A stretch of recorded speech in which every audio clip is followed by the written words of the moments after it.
According to the Lancet COVID-19 Commission, there are 4 challenges that must be faced cooperatively worldwide. The first one, of course, is to suppress the pandemic as rapidly as possible. The second is to meet the pressing needs of vulnerable groups. The third one is to prevent the public health emergency from turning into a financial crisis. And the fourth one is to build the world back better. Having all of them in mind, I want to concentrate on the disproportionate effects on the most vulnerable groups in Colombia and around the world, especially in the Global South. The homeless, refugees, immigrant workers, prisoners, women working at home, women subjected to domestic violence.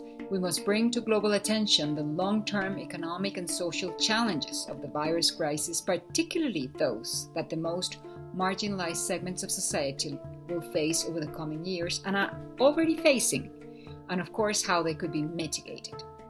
Civil society in the Global South is playing an important role during this crisis and has demonstrated the added value of cross-sector collaboration among organizations in different countries, because what happens in what country affects its neighbors, close and far.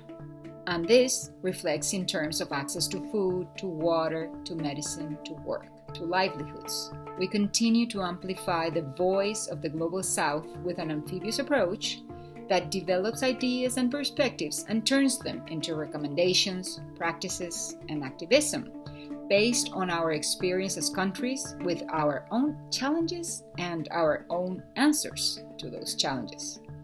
Based on this experience, we have, for instance, rejected the conversion of this health crisis into a security issue and insist in the production of knowledge based on civil society participation so that human rights are not violated in the name of security in the international agenda of human rights.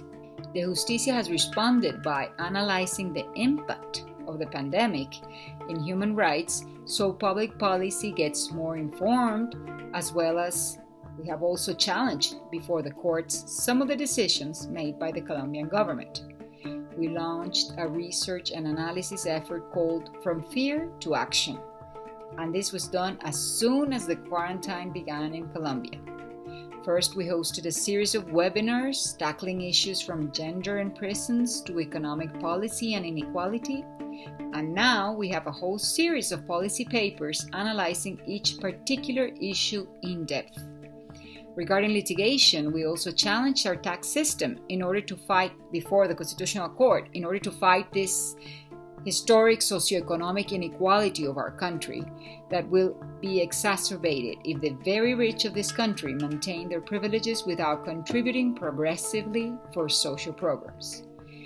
We are still on time for our governments to understand that now, more than ever, the concept of the maximum of available resources should be applied to the fulfillment of human rights and the achievement of a sustainable and inclusive development. And in this task, we, you, members of civil society in the Global South, have an important word to share and a key role to lead.